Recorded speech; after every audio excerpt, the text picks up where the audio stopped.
So I'm not sure how this is supposed to go, but I am a professor of law, so I'm going to command the mic and keep this moving. Yes. My name is Tanya Evans. I'm a professor of law at the University of New Hampshire School of Law. I'm also the chair of Intellectual Property and Technology Online Programs. And I am the facilitator and developer of our cryptocurrency, blockchain, and the law suite of courses that we are going to launch in January. It's actually a non-JD program offered fully online. I'll talk a little bit more about that later.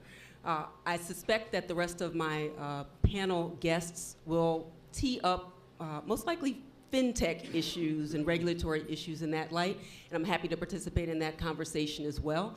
But I also love the legal panel that offers what I have to offer. We often talk about the rules and regs from a cryptocurrency perspective, but don't focus on the intellectual property issues that attach to open source software projects. That base your lending or bonding capability.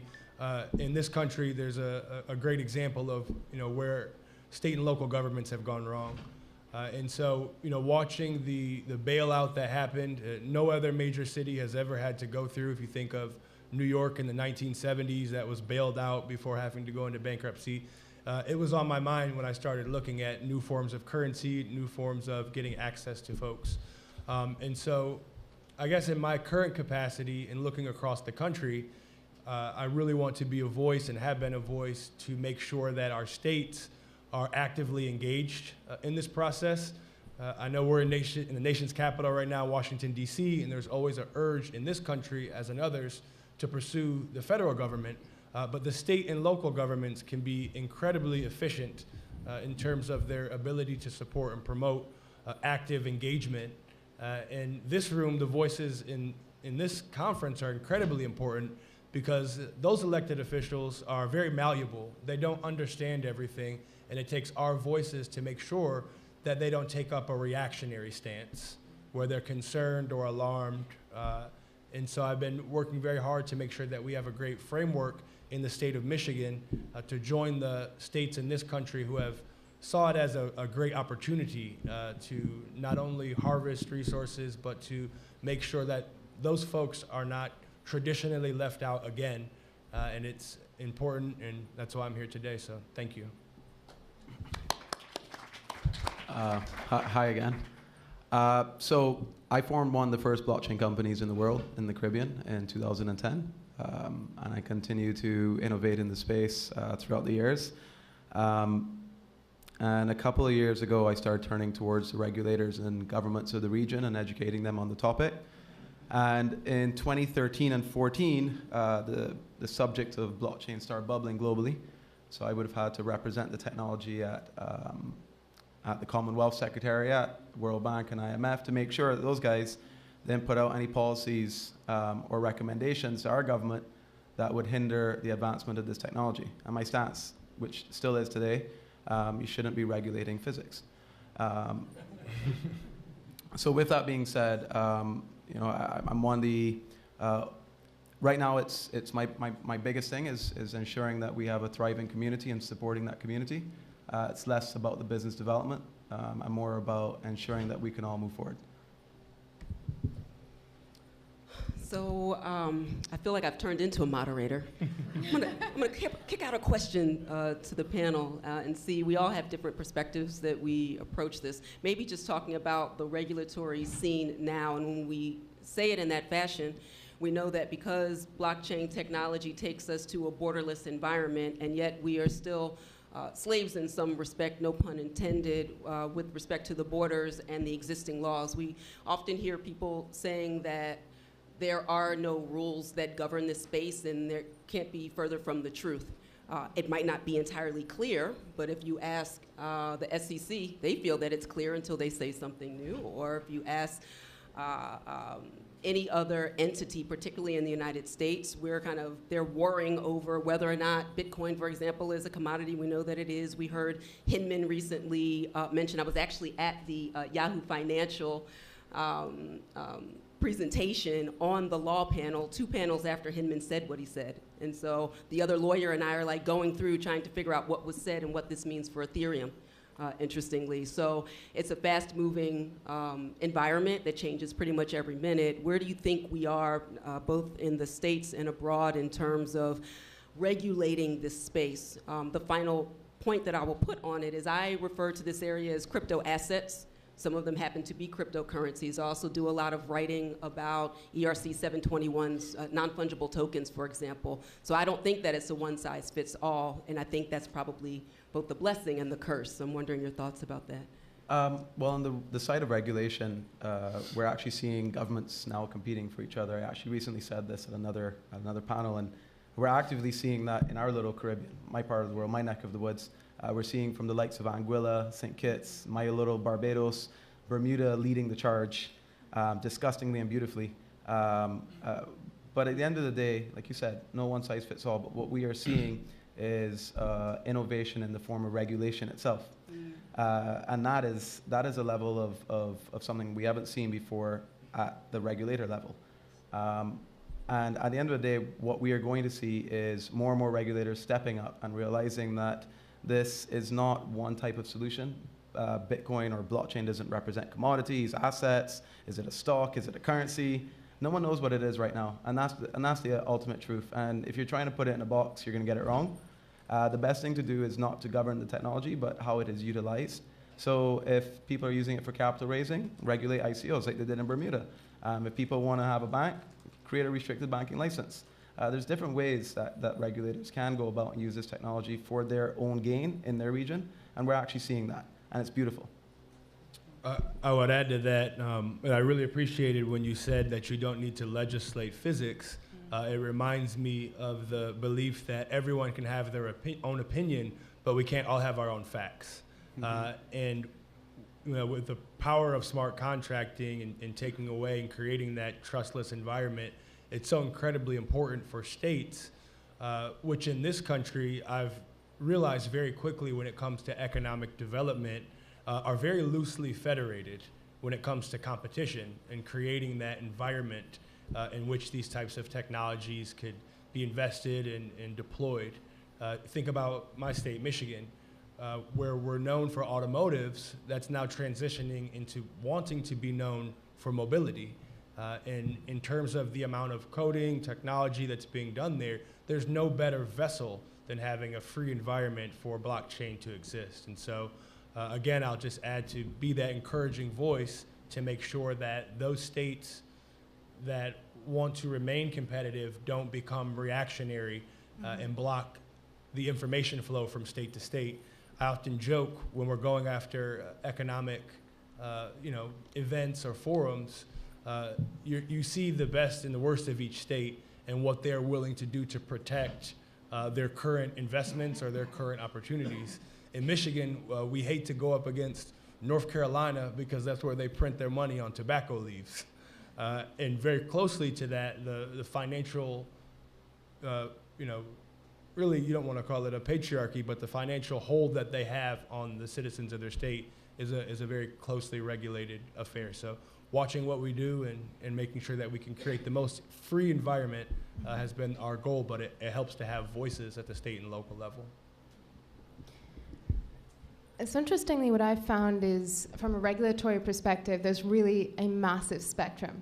So on the one hand, you have the countries that have done absolutely nothing. There's no regulation. In some ways, that's great for a lot of companies because they can do whatever they want. On the other hand, there's a side where you have complete regulation on everything from ICOs and tokens and tax and IP, like all of these different levels, including how smart contracts should be governed in law. And right now we have no country at that side, right? And so in between, you have a variety of countries. There aren't so many of them, but they're there. You have the self-regulation that we're seeing among exchanges in India. Because there is no regulation, they do have to take steps to regulate themselves, to ensure that there is a standard that exchanges run by. You have regulatory sandboxes. We're seeing that increasingly. We're seeing countries take that stance, which is, we don't know how to regulate this environment because we don't understand it. We don't understand blockchain, we don't understand AI, we don't understand IoT. So what we're going to do is set up this sandbox, which essentially allows companies to apply to be a part of it. It allows the government to see what they're doing, and they don't retroactively apply legislation that wasn't there to these companies. Now we're seeing innovative uses of those sandboxes. Barbados is looking at building out a sandbox.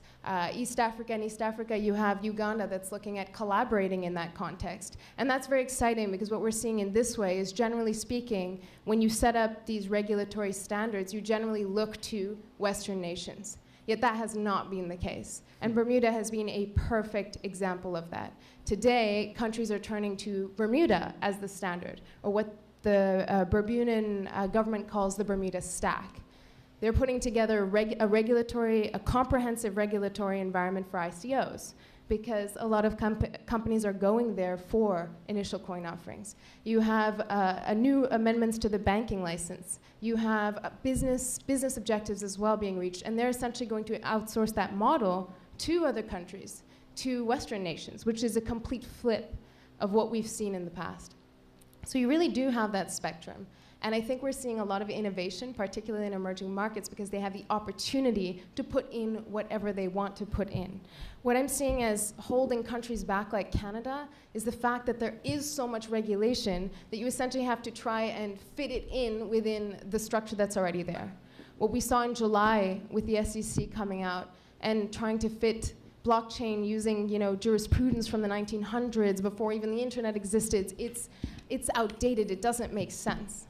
Yet when we were speaking with Barbados, Barbados has historically followed Canadian and US jurisprudence in their courts. Yet today, their security regulators are looking to Switzerland and other emerging markets as a standard for putting their regulatory framework in place. And I think that is absolutely incredible. And so this spectrum is very interesting, because right now what I'm seeing is emerging markets really playing in somewhere in that spectrum.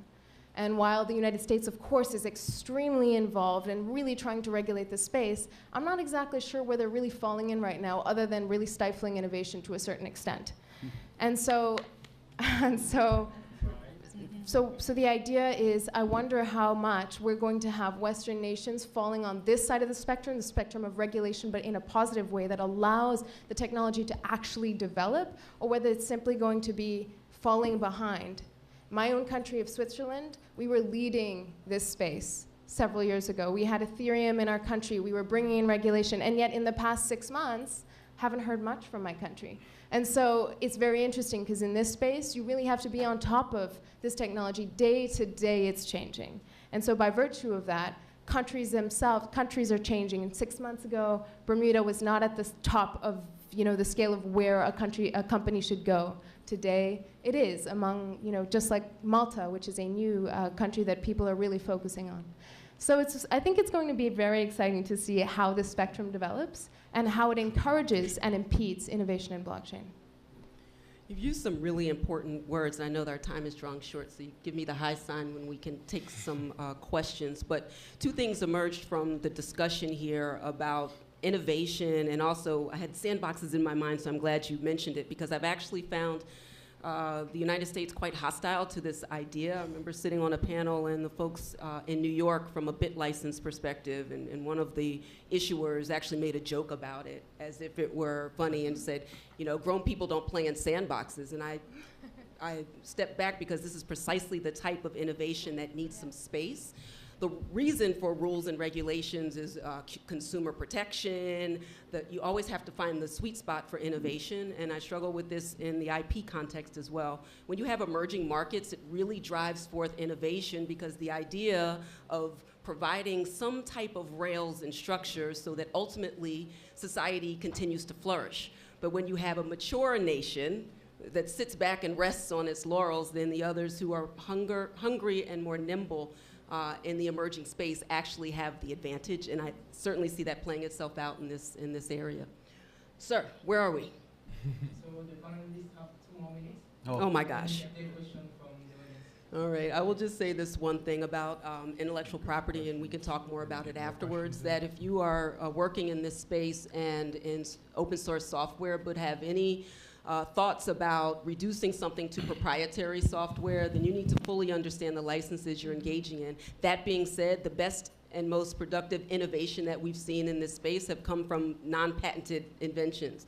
The World Wide Web, the internet, the Bitcoin blockchain. But once you start building on top of things and trying to eke out your proprietary advantage, you need to understand whether or not you can bridge that divide once building on top of open source software.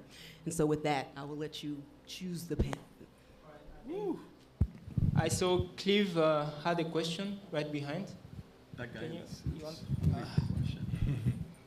Gotta give it to him. That guy Come right on, there. come on. I'm curious what he wants to ask. Hi, I'm Clev Messador. I have a blockchain startup. Hey. It's called Logos.